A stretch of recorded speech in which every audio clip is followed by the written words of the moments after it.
Stéphane, la semaine dernière, vous nous aviez dit dans cette même émission que votre plus grande crainte était que les Iraniens utilisent maintenant la tension en fait entre les Israéliens et les Russes afin de livrer du matériel sophistiqué au Hezbollah du côté de Beyrouth. Stéphane, les derniers développements vous donnent raison? Oui, des fois on préférait avoir tort, Jim. c'est le cas. En fait, c'est la société de transport aérien de cargo iranienne, Fars Air Keshm. On en a déjà parlé. Elle avait elle avait deux Boeing 747. L'un a été détruit par un raid israélien il y a quelques semaines. On avait montré les photos sur l'aéroport international de Damas alors qu'il était en train de décharger des armes. On avait attendu qu'il se pose, qu'il commence à décharger et il n'existe plus. Le deuxième, c'est 747, et cette compagnie n'a que deux avions, a atterri la semaine dernière sur l'aéroport international de Beyrouth, Rafik Hariri, et de là, il était à 800 mètres au plus de trois entrepôts souterrains appartenant au Hezbollah. Il y en a un le plus proche qui est à 300 mètres, et le plus éloigné, il est à côté du port de Beyrouth, et on est en plein dans la banlieue chiite sud de Beyrouth, à côté d'immenses immeubles d'habitation. Et à part le côté stratégique dont on parle ce matin, il y a aussi le problème humain et éthique, c'est-à-dire que si Israël est amené à frapper ces entrepôts où sont parqués des centaines de roquettes ou de missiles destinés à amener la mort en Israël, eh bien, il y aura aussi des centaines de morts au Liban. Il faut se poser ces questions quand on est à la tête d'une armée ou à la tête d'un gouvernement. Stéphane, est-ce qu'on sait exactement ce que transportaient ces avions? Oui, absolument. On le doit à Fox News. Plutôt qu'interpréter ce qu'ils ont dit, je vais vous le lire.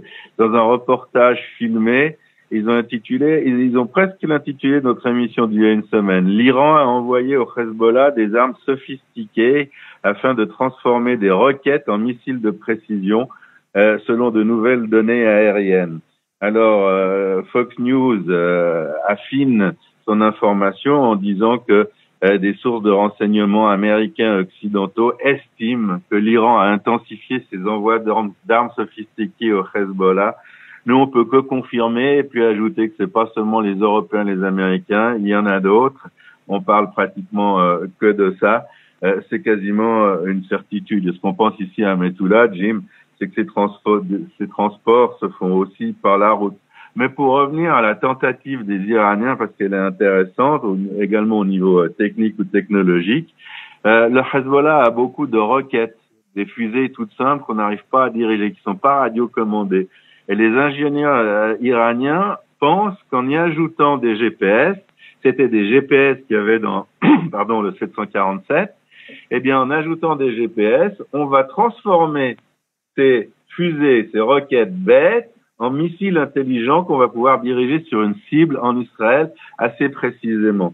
Alors, le commentaire qu'a fait Jean Tzadik, qui est probablement des meilleurs experts sur le Moyen-Orient au niveau de l'armement, c'est qu'il dit que le GPS, on comprend, mais il faut aussi coupler le GPS aux commandes d'ailerons. C'est comme en avion, c'est comme une fusée. Il faut que les ailerons bougent pour diriger la roquette devenue missile sur une cible israélienne. Et selon Jean, c'est pas du tout simple. Et même quand les Iraniens fabriquent des tout nouveaux missiles en entier chez eux, ils sont pas très précis. Et c'est un euphémisme. Donc on demande encore à voir. Stéphane, pourquoi est-ce que l'aviation israélienne ne tente-t-elle pas de neutraliser ces convois d'armes comme elle l'a déjà fait jusqu'à maintenant d'ailleurs? Parce que les Russes ont justement déployé des missiles S-300 en Syrie, et ces missiles S-300, en plus, c'est le dernier modèle, un modèle qui a jamais été exporté jusqu'à maintenant, et ils se contentent pas de cela, ils lancent des avertissements à Israël, et ils nous disent que ça va mal aller si on bombarde à nouveau l'aéroport de Damas ou l'aéroport de Beyrouth. Ils brouillent nos conversations téléphoniques sur l'Est méditerranéen, ils brouillent nos signaux radars. Ils ont fait quelque chose d'assez fin. Vous savez, et les auditeurs aussi, qu'il existe une hotline, une ligne de téléphone directe entre l'armée israélienne et le contingent russe à l'attaquer, qui sert à s'avertir entre nous afin d'éviter les malentendus et des accidents qui pourraient se passer entre deux armées qui sont aussi proches. Et bien, les Russes, tout simplement, ont demandé qu'on utilise plus le téléphone hotline et surtout qu'on l'utilise beaucoup plus tôt avant une attaque pour les prévenir. On a parlé aussi à Radio Judaïka dans notre émission. On a dit que ce qui s'était passé ces dernières fois, c'est que les Israéliens avaient averti leurs collègues russes 1 minute avant les frappes et ça laisse absolument pas le temps de réagir pour les Russes.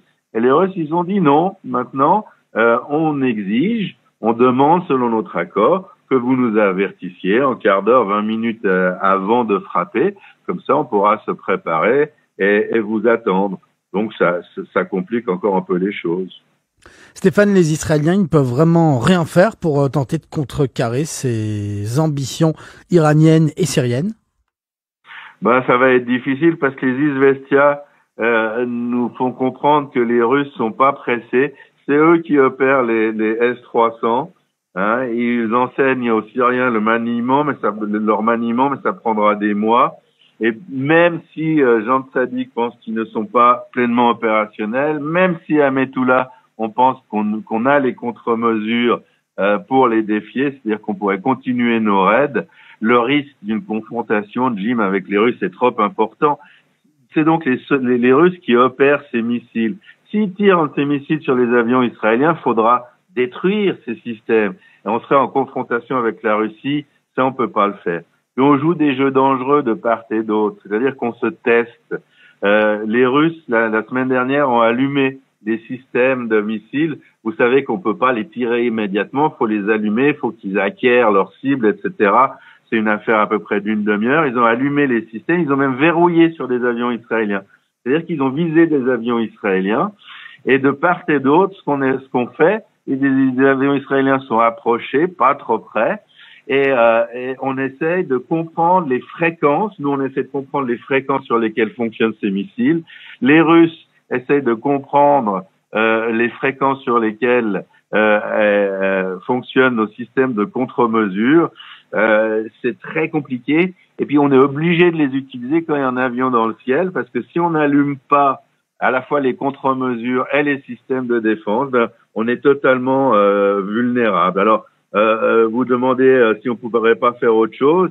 Dans la situation précaire qui existe actuellement, ce qu'on peut faire d'autre, c'est suivre ces chargements de GPS, de pièces d'informatique, d'armes, pour pouvoir les annihiler le moment voulu, c'est-à-dire savoir tout le temps où ils se trouvent. On sait maintenant qu'ils sont dans ces entrepôts souterrains et on veut pouvoir les détruire au moment opportun.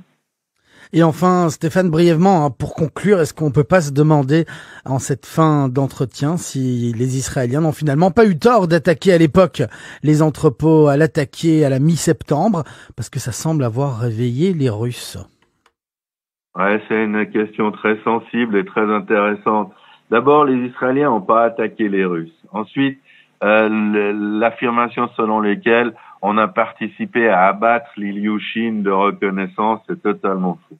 Ensuite encore, les images présentées par les chefs de l'aviation russe en conférence de presse, des images radars qui sont totalement fabriquées.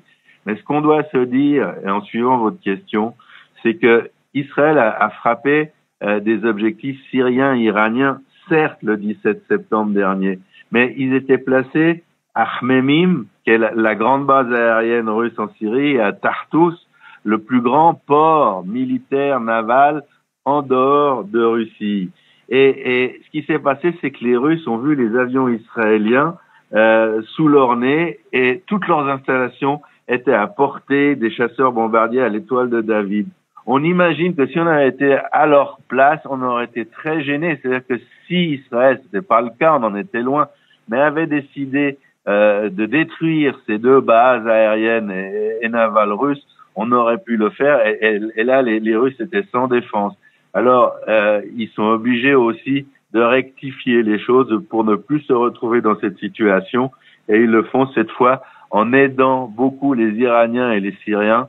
Et nous, ça nous embête énormément puisque ces armes qu'on voulait toujours maintenir loin de nos frontières, elles affluent tant en Russie qu'au centre du Liban.